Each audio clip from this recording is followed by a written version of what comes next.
A wildly popular website called Napster has changed the landscape for pop music fans who download music on the internet. Downloading music files isn't new, but using the web to share music files among thousands of other fans for free is not only new, it is controversial. Through Napster, digital recordings copied by web users can be copied by anyone else accessing the site, creating a copying frenzy, and it's all free to the user. That's put Napster on the catching end of lawsuits from artists and from the recording industry, which wants the website shut down. Just this week, a federal judge in California ruled against some of Napster's defense, a ruling the company plans to appeal. Among the lawsuits pending against the company is an action filed by the legendary heavy metal group Metallica. This week, the band insisted that Napster block access to more than 300,000 fans who have downloaded Metallica music through the site. The company said it would. Joining me now for a conversation on this complex issue is Lars Ulrich, who has manned the drums for Metallica for the past 2 decades. And Chuck D, lead rapper of the group Public Enemy, who supports Napster and the free exchange of popular music on the internet. And because this is so timely and so controversial and so intense in the debate, because a lot of things are at stake here, I am pleased to have 2 people, especially these 2, here to talk about it. What is it about this? Give me an essence, you know, the strip it away, why this is, for you, such a bad thing that you want to stop it. In essence, it's about control. It's really about controlling what you own. You know, we clearly own our own songs. We own the master recordings to those, and we want to be the ones that control the use of those on the internet. That's it in essence. So we are going after Napster legally, in the legal form, but at the same time, which is becoming increasingly important to us, is to try and get this debate out into the public forum, to try and make people understand what's at stake here and what the ramifications are if this is not something that's dealt with and sort of guided into some sort of, with some sort of parameters that makes the artists, the service providers, and the fans out there happy. What's at stake? What's at stake is really the control of it. Okay, an artist's right to own and control his own art. Yes, that's what's at stake for us right now. At the same time, this is something that changes every 15 minutes with the advent of another technological wonder. So you can only sort of try and trail right behind where technology is going. But right now, what's at stake is controlling that and trying to set some parameters for the future. And people will say just this point. You talk about there's a new technological development, that what you guys are trying to do is stop technology, and you can't do that. And there's no way you can do that. And we're aware of that, of course. So what we're trying to do is, as the first artist, to basically come forward and set our foot down and say, wait a minute, time out for 1 second. Let's just sit down and deal with this and try and get both a public debate going on how to control this for the future, and also, you know, in the course of the legal forum, to try and go after Napster and show to the other upstart companies out there that provide similar services that if you're going to do this, you're going to have people like Metallica with very deep pockets who are very tenacious and very emotionally involved in trying to fight this on your back all the time, and whether that's something that you want to continue pursuing, basically. People say, just again, on your very point, they say, you've got such deep pockets. Music has been so good to you. You've made so much music that so many people love. Why worry if a few people get a few free copies? Well, it's really not. I mean, right now it's not about the money. It's really about the control and about the future. The money that's being lost right now in this revenue is pocket change. It's really about, to me, the core issue is sort of people's perception of the internet, people's perception of what their rights are as a internet user, and in how it relates to intellectual property. You got the most extreme people sitting right now going, anything that comes through the internet, through my computer is mine to own, and I have the right to it. And that type of train of thought, I think, is very, very dangerous. It does not just affect musicians, it affects anybody who creates any type of original work. And that is something that really has to be dealt with. This thing that people take it for granted, that because it comes through the computer, through the internet, that they have a right to it. It's a very, very dangerous You think this is the first step on a very slippery slope? Yes. That will lead to the artist losing all control. Yes, and not just musicians. All artists who create anything from scratch, absolutely. People also say, people have been recording songs off the radio for a long time. People go to your concerts and they record your songs. And we advocate that. I know you do. Right. So what's the difference? Well, the difference is basically having a perfect first-generation digital copy of the song is basically equivalent to owning the original master CD that we sell in the stores. So we encourage people to tape our music at concerts. We have no particular issues with home taping because you're talking about clear generation losses. But when it is the original master recording of our song available in a perfect digital format, that is a different story. Even though they're not going to sell it, even though it's just for personal use, even though none of that matters. In the end, it's control. At the end of it, it's control, and it's about the people. Part of what we're trying to do here is make people understand that what they're doing is illegal. I'm not even going to get into the moral issue, that it's illegal. And if we can get one by one people... Because it's theft of property in your judgment. It's theft of property, absolutely. You're an artist. You're an artist. Public Enemy, you don't want your stuff taken off. Well, I look at Napster as just being a version of new radio. I look at, in all due respect to Lars and Metallica, they have an issue where they own their masters and they control their realm, and they want to talk about control of their realm, which is warranted and granted indeed, but they're the exception to the rule. I think the debris of artistry over the last 50 to 60 years has proven that the music business has been one in control of the artist's destiny, throwing them in, throwing them out.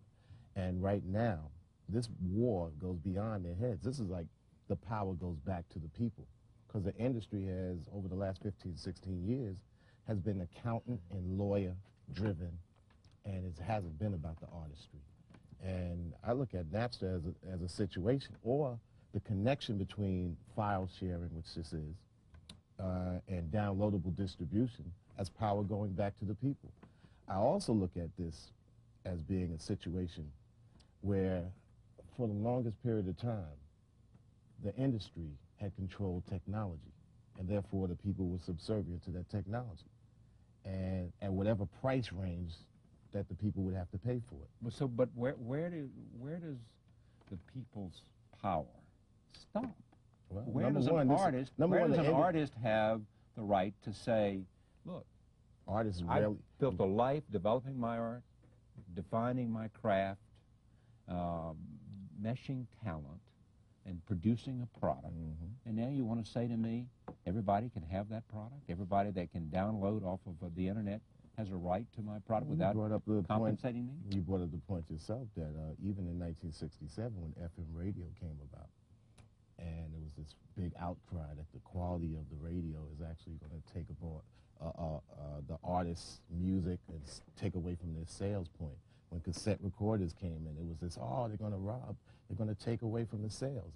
And this has proven to be contrary to what has happened. Matter of fact, it's a super turbo booster to the industry.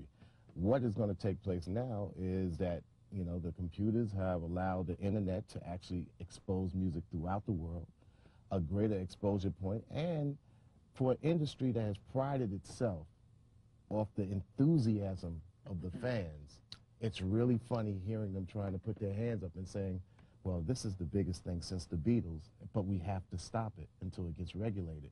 And the industry for long has driven out contracts which claim worldwide rights, which they've never been able to fulfill. But if I understand your argument, right, and you've written about this eloquently, it is that this is the internet, and downloading music is the only way some artists have a chance of reaching an audience. Right. Well, it's not going to happen. I foresee in 2 years there'll be 1 million artists and there'll be 1 million startup labels, and for the longest time, the labels' dominance have kept the little man from participating in the music business. They're screaming and crying because they'll have to share the marketplace. I don't have a problem with that. I looked at the major labels and their dominance, being lawyer and accountant driven, counting what's not there, and then coming up and concocting a situation like this will hurt the music industry when there's actually no proof. I'm pretty sure Mr. Lars would agree that the 336 people that he named, they're pretty much 350,000 people are Metallica fans. Yeah, well, of course, the other argument is that they could come back with some other name. And I also would also... It goes out one fire at a time. I mean, that's clear. I mean, just because for every counter argument that somebody has, well, do you realize, you know, that somebody else, it's like you can only deal with it one step at a time. I mean, that it's sort of like you're just going to sit there and say, well, there's always somebody who can, you know, build another nuclear warhead. So does that mean that you shouldn't go and destroy the ones that exist already? So you take it one step at a time. The odds are obviously against us, but we believe that for us, it's the right thing to do. And I agree with a lot of the things that you're saying.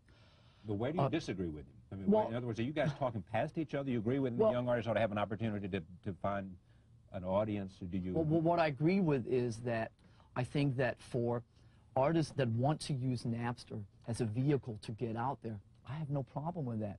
In the same way that I don't want people to have a problem with me not wanting to use Napster. Okay, so as here's our vehicle. solution. Right. Here's our solution. If you don't want it to be downloaded, then don't download it. If you're a young artist who needs an audience, download it. What's wrong with that? I mean, the problem... Is that your argument? Well, yeah, I mean, my analogy is the Book of the Month Club situation, where every month you get a book in your mailbox, and if you don't send it back, if you don't go to the trouble of sending it back, you have to pay for it. So what Napster could have done is they could have gone to all the artists, and they could have said, we are starting the service, we're providing the service, would you like to partake in it? And give everybody a chance to say, yes, thank you, or no, thank you. It's clearly not happening. Technology will beat technology each and every time. And I would counter the fact that exposure to a product will still drive that fan base to go pick up that product and still contribute to the bottom line of an artist or a business anyway. And the whole paradigm of the music business is changing because there was another parallel music world to the one has been dominated by the former rules, and the former rules are out of the door like an old baseball game. The new rules of music sharing, music distribution, music exposure are now globalized, and I take to it like, okay, you're in the outfield, it's raining, but the ump says play ball anyway. You know that to go catch a fly ball, you have to run different on the wet grass. So you're not going to be able to beat the technology. It's almost like dropping a whole bunch of M&Ms on the ground when you had control of it, and now everybody's going to bend down and pick it up, and you can't say stop. You know. Let me ask you, you're in the movie business too, right? I do scoring. I'm not in the movie. Well, okay, but I mean, you do scoring for movies. Right. Suppose you make a movie, and we get the capacity to download movies, and you finance the damn movie, you know, and you hire the actors, and you score it, and you go out, and you bring musicians in, and I'm sitting there at my internet site, and somebody creates software so I can download your movie, and I'm not going to the theater to see your movie, and I'm not going to buy a cassette, and I'm not going to buy a DVD. I'm going to take my little equipment and download that sucker. I better understand that I better not spend a lot of money making that movie, number one. Well, you don't have a problem with that, because you're saying to me, that's the new world. I can't have the accountant's mentality of counting what wasn't there in the first place. Accountant mentality is like, oh, you should have, you could have had, well, and now the terrain is totally different. So what, you're saying to all artists that create products that can be downloaded, either now or later, because it's all coming to all digital. You're saying anything that can be digitized, if you're an artist, look, it's going to be shared, and it's going to be a certain amount of people who have an interest in the technology are going to get theirs free. Wake up and smell the coffee. Right. That's the technology that's come into place, and the only thing. And you're saying to Lars, forget it. It's a losing battle. I talked to Dr. Dre, you know, what did Dr. Dre say? Dr. Dre was basically clueless. He just said, hey, no. So his lawyer, and Lars is probably more connected to the lawyer, and you know, and Dre's a good friend. Yeah. And if the lawyer said, Dre, they're taking money out of your pocket, then Dre say, hey, yeah, stop them. But the issue at hand is bigger than all this. And so I just wish that I could sit here and tell you, Charlie, that it was about the money. You know, it's clear we have respect that we have different opinions on this, but I just believe about the control. Yeah, and what you were saying about, of course, there will be, you know, in a year or 5 years or whatever, there will be software so you can download movies. Right. I mean, this goes everywhere. This goes literature, poetry, the whole 9 yards. It really is about this whole perception about if it's intellectual, do I have a right to it for free because technology allows me to get it. If it can be downloaded, it can be free, is what somebody's going to say. It's going to throw commerce and the whole perception of all this stuff completely on its head. And does it mean that the only things that you can't apply this to are people working in assembly lines? But I mean, Lars, it's just, I think it's beneficial to trigger off the enthusiasm of what's taking place. You got budding Metallica fans that, you know, and that will increase, but there's so many ancillary areas that you guys control that you won't be able to download that they got to come to you for. And we have to look at, you know, the sound as dominant as it was in the last 50 years of industry controlling the hardware, making you, you know, also have the software that you have to comply to both.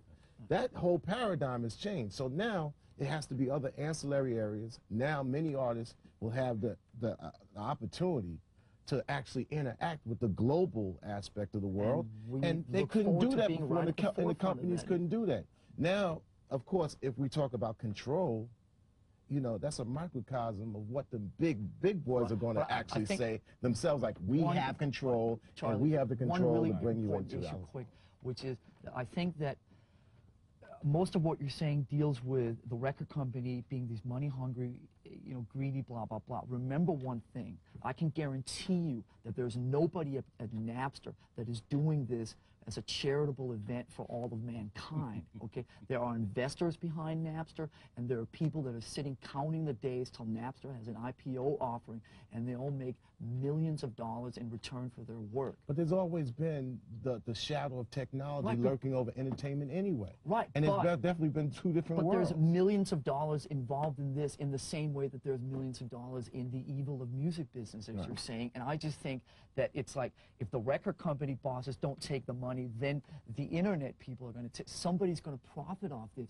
And if it's not the artist, then you're profiting illegal. It's bulletproof. I mean, all right, it's bulletproof, meaning what? Meaning that they're arguing. I mean, who can argue with that? All right, here's my point too. Do you know, when you say it's not about the money, it's not about the money now. When you say it's not about the money, somebody says it's about the money.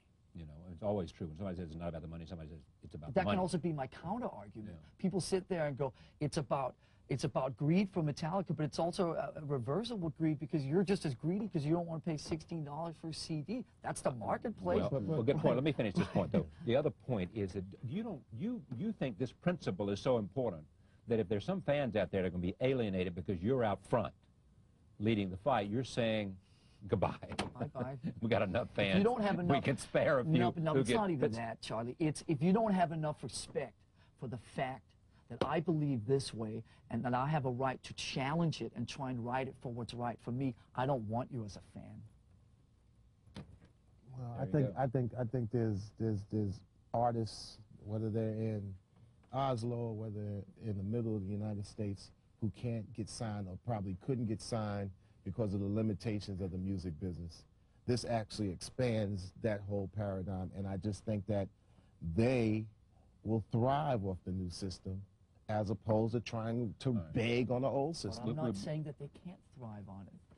I'm saying that there's got to be a way to make people who want to retain the control of their copyrighted material happy, and in the same way make Napster available to the people who want to use it. There's a couple of ways that's being developed right now. And I'm working with people in Silicon Valley on a way to work with MP3s to make it free for the public and then retraceable back to the artist having control and money. But the thing about it, the company actually being, you know, then wait a minute, it's free to the public and it's traceable back to the and artist, actually makes so revenue, they have control. Makes revenue for the artist and whatever team. Well, who pays the revenue to the artist then? I don't get this. Well, this company exists out there and they're working on it now, and, right, but it's a clear plan. Cannot look me in the eye and tell me that they're not doing it for some kind of profit. But they're doing it because they could be technical nerds that just love to see change every second. You got cats out there. The kid that got involved with Napster, you think he had... You know what? I respect you, Lars man. is not buying I respect you, but you know, in the United States, nobody does anything for free. Lars, you got people out there that will buy your album even if after they download it. Why do you think Blockbuster is a big industry when people could tape off of HBO, Cinemax, and Showtime? They still will go get it. I've talked to people who are sitting there going, I downloaded one of your songs from Napster. I went out and bought the record. wonderful, God bless you, but does that mean that I can't still go after Napster? I mean, Oh, no, I no, think it's nobody said you wonderful. can't. But I just think it's ignorant to sit there and say that just because you take it away from the record business and the record companies and you hand it over to all these other people that make it available in a different way, that there's not going to be the same profiteering from that. That Same is thing ignorant. with, I mean, you're not crying about the radio industry making their money. The radio industry actually... But I'm not crying about the music business making money on it because they invested in the... Fred Durst sits there and says, you know, I believe that Napster is a great company and, you know, we want to go against what the record companies do. Who paid for your Nookie video? Who spent $600,000 so you could have a video on MTV that made you sell $8 million? You didn't pay for it yourself. If Fred Durst somebody else died paid tomorrow, for it. it'd be somebody else there. So I'm not saying the record companies are bad guys. They're just doing whatever. Right. You know, there's a debris of artistry in the artist's graveyard to actually feel sorry for those cats. All right. Let me conclude with this. Give me a solution to this. I'm not sure that I have one right now in a soundbite. I think ultimately by the time we get around to making our next original album that we will have looked at the possibilities and potential solutions enough to start on the next new album cycle with making the new record or portions of the new record available in some format to people on our conditions and our terms. We're looking at that right now. If all this wasn't taking up so much of our time and energy right now, we could concentrate on that, and we will be. It's all about balance. We'll get there. So let me just say right now, I'm thankful you came here so we can at least get this conversation going. Last word, you got a solution to this other than full steam ahead for free access? Well, it's a parallel world and a new paradigm taking place. We have to adapt to it. And, you know, like I said, this talk goes beyond Chuck and Lars. Absolutely. This is industry versus the people, and the people, you know, have got it on their side, and we have to adapt. Do you think that when you say industry versus the people, you have to put in a third component. You have to talk about the service providers. They are an equal component in this game. It's not just the musicians and the fans and the record companies. The potential service providers knocking on the doors with all their new technology are as big a part of this game. And the record companies would love to control them. Just like they would love to control radio and TV, but... Are you more of an entrepreneur or an artist? I'm part Jamaican. I got 9 jobs, so I could be anything at any given day. But I do tell you that I thrive off the enthusiasm of the people. I think the power goes to the people, bottom line. I have a global point of view at things, and I don't have that typical American entrepreneur spirit that would probably, you know, land me in a nest egg. So I've always been that way. Thank you. Thank you, Chuck D. Thank you, Lars. Pleasure. Thank you, program. Lars. Thank you both.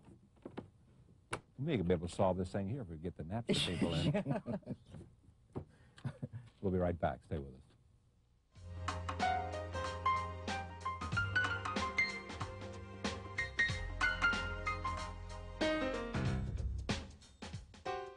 During World War II, more than 100 U.S. servicemen and civilians served as combat artists. Their job was to depict the war as they experienced it through art. Over 12,000 paintings and drawings were created and have been hidden from view for the last 50 years. Recently, however, this unique collection has become the subject for a new PBS documentary entitled They Drew Fire, Combat Artists of World War II, and here is a clip from the film. Marine Corps artists were known as Denig's Demons. Brigadier General Denig said of the men under his command, they are Marines first and artists second. Every man a fighting man. Having experienced it, that's one of the things that the Marine Corps had about their combat correspondents, be they writers, artists, or photographers, was they're going to be more effective in expressing what they do if they are also Marines sharing in it. So it often occurred to me, how could I attempt to show what it was like if I hadn't done it? It would have been authentic. When an artist can sit back at his drawing board and draw any darn thing he thinks about, you know, you say, draw me a picture of the war, and you can sit back in your desk somewhere and draw a picture of a war or something. The artist, it's his duty to draw what he actually sees And if he doesn't see it, he's not entitled to draw it. That's the way I feel. Joining me now is Brian Lanker, the film's director, and two World War II combat artists whose work is seen in the film and its accompanying book. Edward Reap and Robert Greenhow. I am pleased to have all three of them here. Tell me about this, how this got started. How did you find out about this? Well, a friend of mine saw an article in the newspaper that happened to mention that there was a combat artist of World War II, and this struck him as rather odd. We think of World War II as a photographer's war, and he told me about it, and I've never heard of this. This is new to me. And he started researching, and I started researching and finding that, well, there wasn't just one. There were quite a few, and as we continue to research, there were more than 100 of them. And how many were living when you began this? Well, when we began, I think there were probably only about 20 who still remained. Yeah. So it was imperative that we work and get this film made right away. Yeah. How did you come to do this, Ed? How did I become? How did you happen to do this? Become a combat artist? Well, I've always been a worker. So when I had volunteered into the Army as a private, I'd go out after the camps, after the marches, and I'd paint in the fields. And just by luck, one of the paintings that I did, I sent in to a big all-service competition, and I won 4th prize. And would you believe a simple thing like that, plus another picture of mine that was reproduced in Life magazine, caused the people who were forming the art group to run me down. And they did, and I accepted the assignment, you see. Yeah. And what's the most poignant memory you have? Of the war? Yes. Well, I suppose from a news standpoint, we rushed in. I rushed in with my sergeant, who couldn't drive the Jeep, and we barreled halfway into Milano, and their 2 partisans hailed us. They were happy. They put a big American flag on my Jeep, made of paper, and they rode shotgun on the fenders. And to our left was a German army in a great building, ready to surrender, with guns sticking out of every single window. But they weren't going to surrender to the partisans. And they said, "Do you want to see Mussolini?" in their pidgin English and our pidgin Italian. And we drove into the Esso station where Mussolini, Benito, and Clara Petacci, his mistress, and their party had been killed up at Lago di Como and brought back down to Milano. And then we followed them over to the Salvatore prison, where they brought the corpses. Right. And that's probably the most significant part, although there wasn't any fighting at the moment. How about you, Bob? Well, there are so many things. It's just a blend of many things. But if you want to know about something that's important, I think I got kind of emotional one time. We were kind of waiting to go off to make a landing on Guam with the Marines, and I remember standing on the deck of the carrier and looking out over the lagoon where all of the Uncle Sam's fleet was standing, and it was just so overwhelming. You never saw so much power to a kid, to a guy.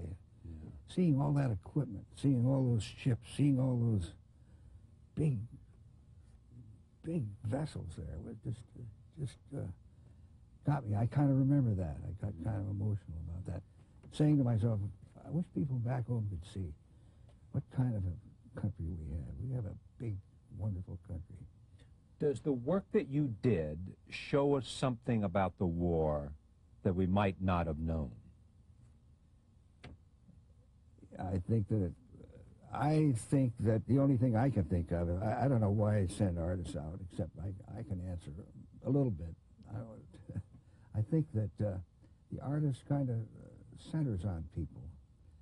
And when people see that an artist has paid attention to them in the lowliest outfit of the infantry or something like that, then they say, well, they've sent a man out here to record paint a picture of us. And in some ways, it's kind of good because, the The Army Weekly, the Army Service magazine, which was during the World War II, was meant really to boost the morale of our 15 million men under arms.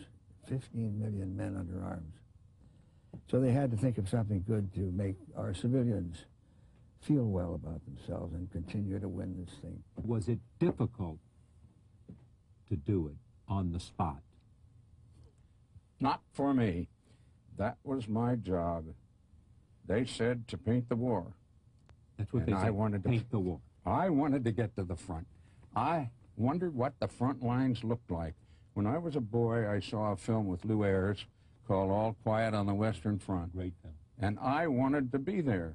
So the first time I got my hands on a vehicle, I put Mitchell Saporin in the car with me.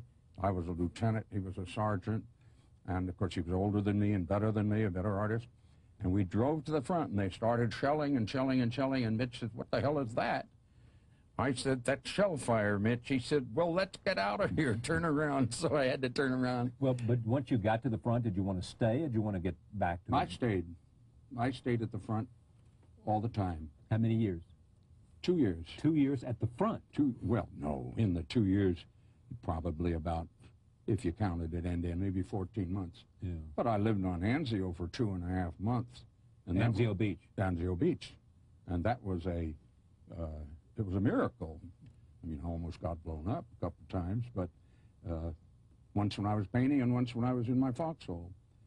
But no, I felt that's what I should do. You did it because that was what your duty? Absolutely. Look, they mortared me off the hill at Casino.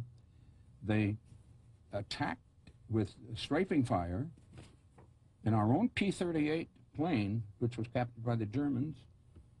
They shelled me when I was in Anzio, and so it went, and I just stayed there. All right. Let me take another look at this film. This is, again, who is this artist? Brody? Howard Brody. Howard Brody. Right.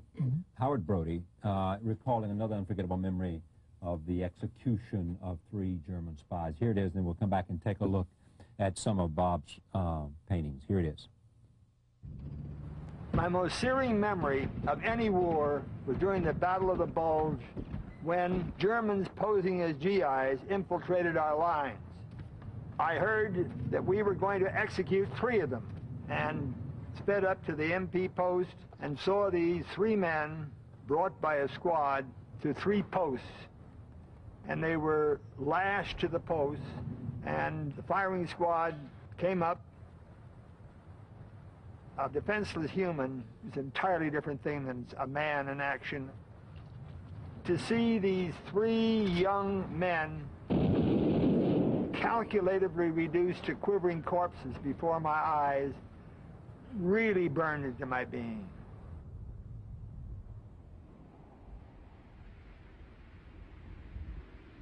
That's the only drawing I've ever had that was censored.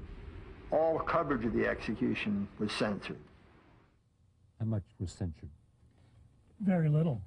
That was one of the things that was interesting about it. The matrix for this program was set out in a letter to these soldiers that said, do whatever you wanted.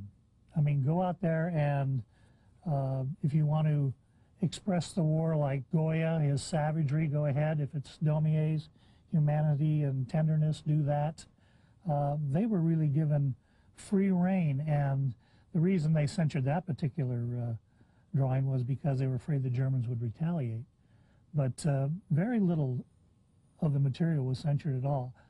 It's rather enlightening and surprising. We don't think of the military generally in those terms. You say, artists go out, experience the war, interpret it for us, and bring it back so we can better understand it.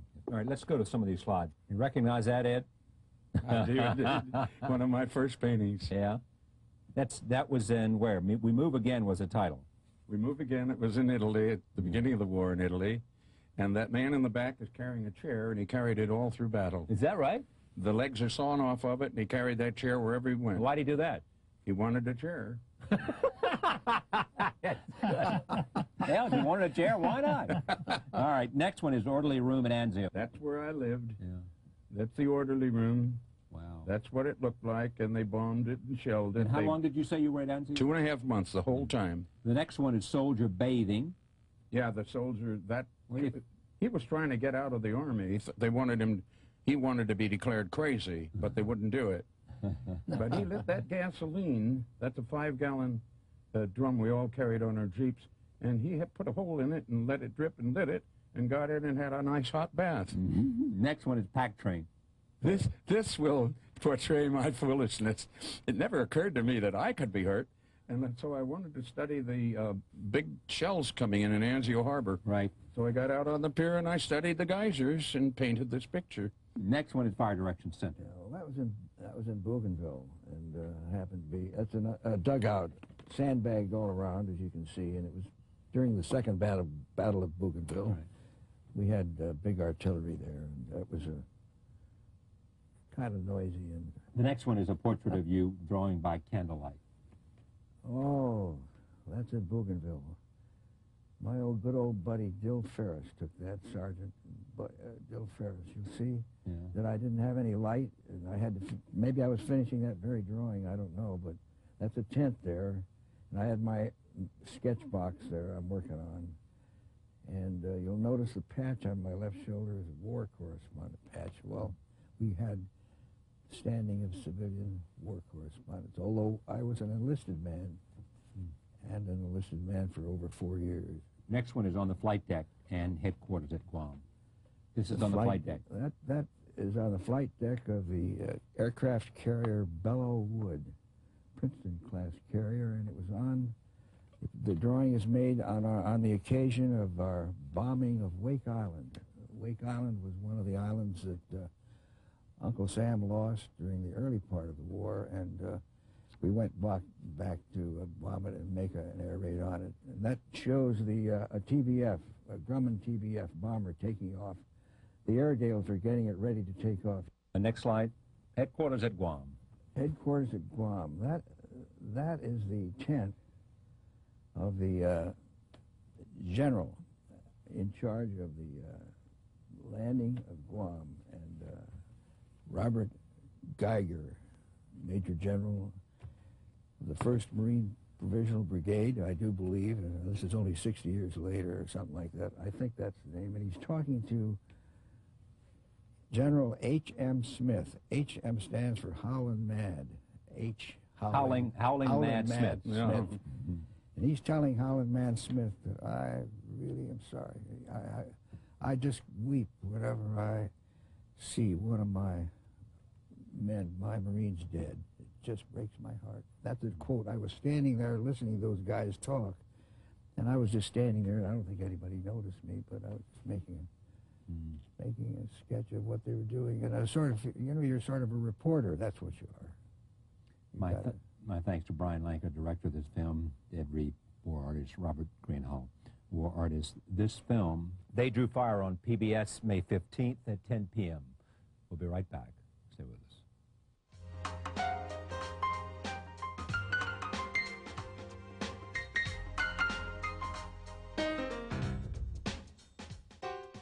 So what makes a fad, and why do major changes in our society happen so dramatically and suddenly?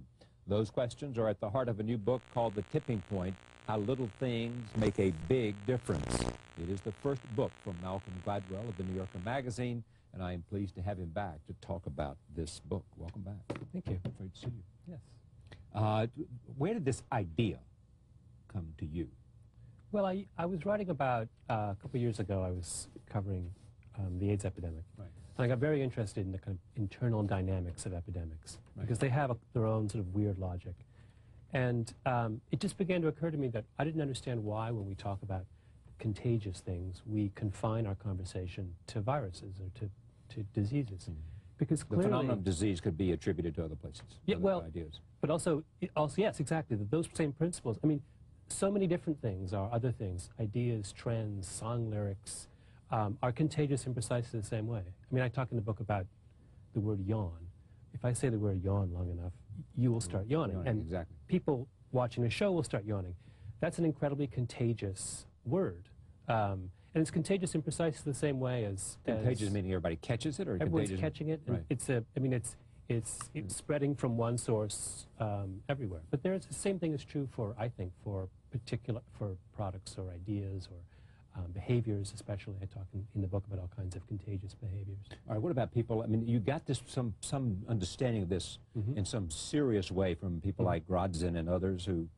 From epidemiologists who have, over the last, 100 years, have spent an extraordinary amount of time describing and understanding the sort of subtle dynamics of, when... I give an example in the book of a syphilis epidemic in Baltimore. Baltimore, in the space of really a year, goes from a town with a negligible syphilis problem to having one of the worst syphilis problems in the world, actually. And, that phenomenon has been really beautifully described and studied by a number of epidemiologists. And it's a really powerful model, I think, for thinking about, it's one of several in the book, but for thinking about the spread of anything in a contained population. Okay, so what's the tipping point in that? Well, the tipping point is the word that comes from study of epidemics, is to describe that moment in the epidemic when it explodes, when the moment of critical mass.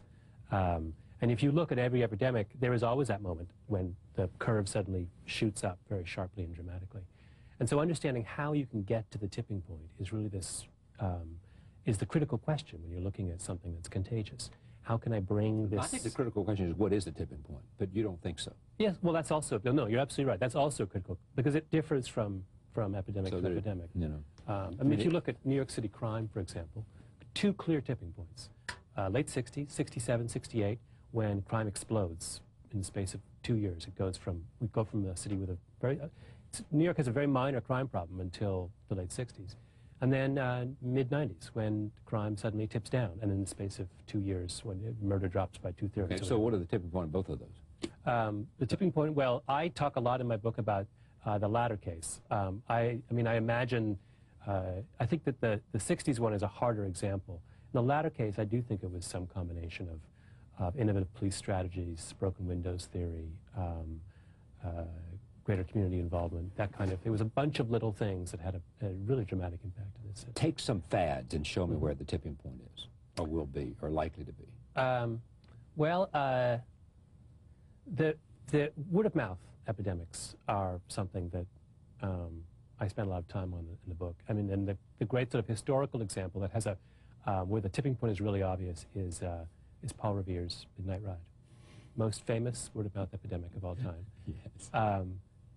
The contagious message is the British are coming. Right. The tipping point in that case is Paul Revere himself, and he's an example of what I call a tipping person, because somebody else leaves Boston that night, William Dawes, with the same message, but no one, in all the towns William Dawes rode through, no one listened to him, and no one from those towns gathers the next morning to fight the British. But everybody that Paul Revere rides through, their militias gather. What's the difference? The difference is that Paul Revere is this extraordinary individual. He's this unbelievably exceptional guy he's what I call in the book a connector. He had the biggest Rolodex in colonial New England. He was on every member of every club in every society. Everybody knew him. He was incredibly gregarious. So when he goes to these towns, it's not simply him shouting out the British are coming. It's him. It's people seeing that it's him. He has credibility. Right. He also knew who to tell, because he knows everybody. He knows that if I'm riding through Waltham or whatever, or Needham, Joe Smith is the guy who can get this all the way to the, so one individual... Joe Smith, he knows if Joe Smith hears, it'll be spread. Yes, like even further. Too. Yeah. Whereas William Dawes, who knew William Dawes? I mean, so he rides through at 2 a.m. shouting the British are coming. Who is this? So that's an example of how an individual can serve as a kind of human tipping point. Take something like Sesame Street. Mm-hmm. Sesame Street is a really fascinating example of a learning epidemic. Right. And I devote a chapter to trying to figure out why this show was so incredibly successful. And the answer is that they paid, that show, first of all, our conception of that show is all wrong. We think of it as Jim Henson and a bunch of really clever guys sitting around coming up with, pulling ideas out of their hat. In fact, it's a show that's created by a team of cognitive psychologists, the leading cognitive psychologists of the day, sat down and engineered segment by segment how that show should structure information so that it fits into the head of 3-year-olds. In other words, how does a 3-year-old think, and how can I put letters on the screen or structure the narrative or the dialogue here so that it fits right into their head and has what I call stickiness, which I think is a very critical component in creating an epidemic. What's stickiness? Stickiness would be, for an idea to be epidemic, it must be more than contagious. It must be more than, it must have more than the ability to spread from you to me. You also have to remember it, right? It has to make an impact on you. It has to. So if I want to start an epidemic of learning in kids, it's not enough to hold a child's attention for 50 minutes in a television show. I have to, that information has to stay with them. So it creates a learning process that affects when they go to school 2 years down the road. And that was what they were looking for. And they did all of this extraordinary, at the time, really quite revolutionary stuff in trying to measure, like they would strap kids in chairs and put these special goggles on them. And you'd have Grover on the screen saying C-A-T, and the letters C-A-T, saying cat, and the letters C-A-T would appear on the screen. And so they would have these goggles which allowed them to track where the eyeballs of the kids are moving. Yeah. Oh, I know. And if the kids were looking at Grover and not the letters, then they would scrap it and start over again. Or if the kids were looking at the letters but they were going right to left and not left to right, they would scrap it and start over again. So it's that kind of extraordinary attention to detail that made that show, that was the tipping point for that show, that made it more than simply a fun. Now, doesn't every television show, I mean, except this one, do that now? Don't they all go out there and try to figure that out, where the eyeballs are going up and down? And for example, I think that some of the magazine shows used to do this thing where they would measure what happened every 15 seconds so they could tell when the viewers lost interest, when they gained interest, what made the story compelling, not compelling, what made it stick, not stick. Yeah. Oh, this is all, they absolutely do it now. But it starts with Sesame Street. No. Sesame Street started all of this, this kind of. So does Sesame Street's stickiness make it a fad or a trend? It makes it an epidemic. It makes it a trend. I mean, a fad is just a temporary, non-sticky trend. But Sesame Street starts, I think, this kind of incredibly long-running learning. I mean, it permanently elevates the intellectual caliber of 3-year-old life in this country. Is this just a fun book for you to do, or is this something that, I mean, is this just like, Malcolm, who writes these very interesting pieces, and seems to do what the hell he wants to do, right? For the New Yorker. Yeah. I mean, you don't dictate the subjects; you choose them, right? Yeah. No. I do actually do whatever I want. Yeah, exactly. And so all of a sudden, you decided that something's going on. I'll try to figure this out. And so you went in search to explain a phenomenon that you were observant of. Well, I got there are all kinds of things that happen which, for example, word of mouth. People use that phrase without ever saying what they mean. I hear it all the time. Someone's always great word of mouth. And I had never read an explanation, an actual attempt to pin down what that phenomenon is. If there is such a thing as word of mouth, who starts it? Who sustains it? Who creates it? So I decided Does somebody start it? Yeah, well, absolutely. I think I have, the whole first part of the book is an attempt to say, all right, this personality is responsible for starting word of mouth. This personality, and I have profiles of each of these kinds of people, is responsible for spreading it. This is the kind of person, because it comes directly from, it's an idea borrowed directly from disease, from diseases. If you look at disease epidemics, they are started and spread by a tiny, tiny group of exceptional people. That same idea, I think, is a really powerful way of understanding this previously amorphous concept of word of mouth. Now, does this mean we're all so powerfully subject to suggestion? It means that we're, not only that, but we are powerfully subject to the actions and activities. Manipulation is a better word. No, but it's more than, it's manipulation of a certain sort. What I'm very interested in is the power that certain people within our social circles have over us. So not kind of formal manipulation, not media manipulation, but there are within, if you make a list of all your friends, there are certain friends of yours who play, I think this is true for all of us, who play extraordinary roles in directing our tastes, in interesting us in certain things, in convincing us of certain things. Yeah. Like I do this, I mean, there's all these kinds of tests. Name 5 of those people. For me? Yeah. Well, I talk about this in the book, actually. Why? No. I have. For example, I made a list of all my friends, and I tried to figure out how I met those people. So I made a little kind of family tree, and it turns out that something like 85% of my friends are all the result of a single friendship I have with Jacob Weisberg. Including his mother. Including his mother. And then I did the same thing with, like, why do I go to the restaurants I go to? Yeah. Turns out I almost overwhelmingly go to the restaurants I go to because of the suggestions of my friend Ariel.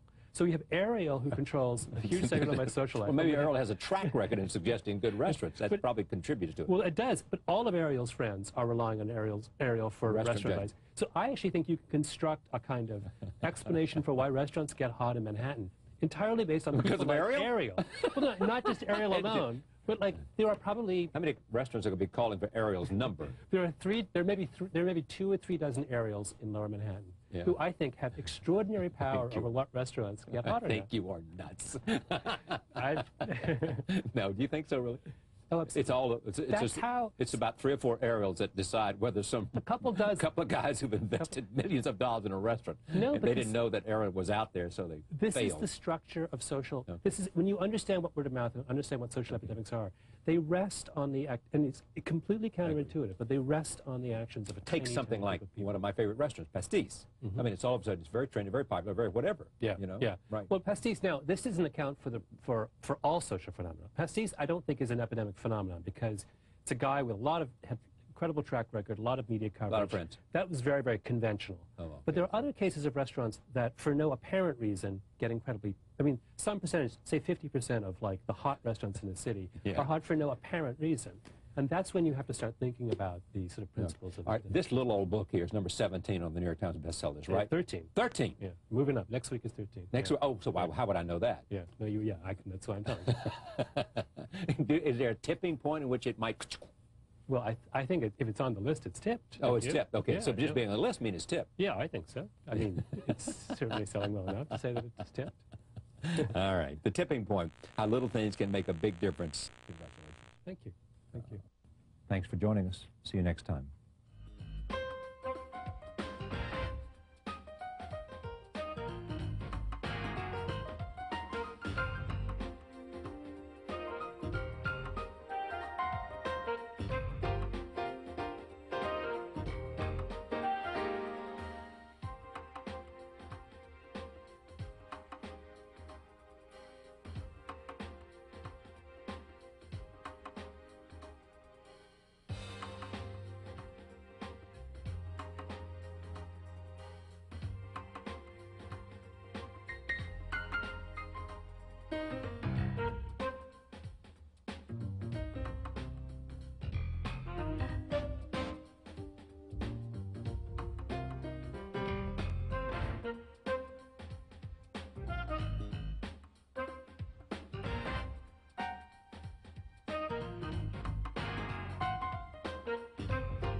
Over 17 million people are getting an education on the internet this year. Are you ready? Virtually all internet traffic travels across the systems of one company, Cisco Systems, empowering the internet generation. Charlie Rose is also made possible by these funders. And by Bloomberg, a provider of multimedia news and information services worldwide. To order Charlie Rose program transcripts and video cassettes, call 1-800-ALL-NEWS or write to the address on your screen. Please indicate show date and guest. This is PBS.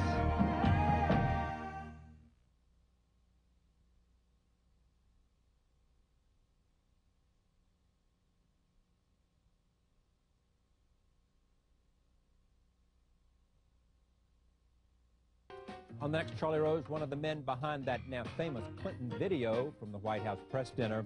Also, Tony Award nominee Susan Stroman. Join us.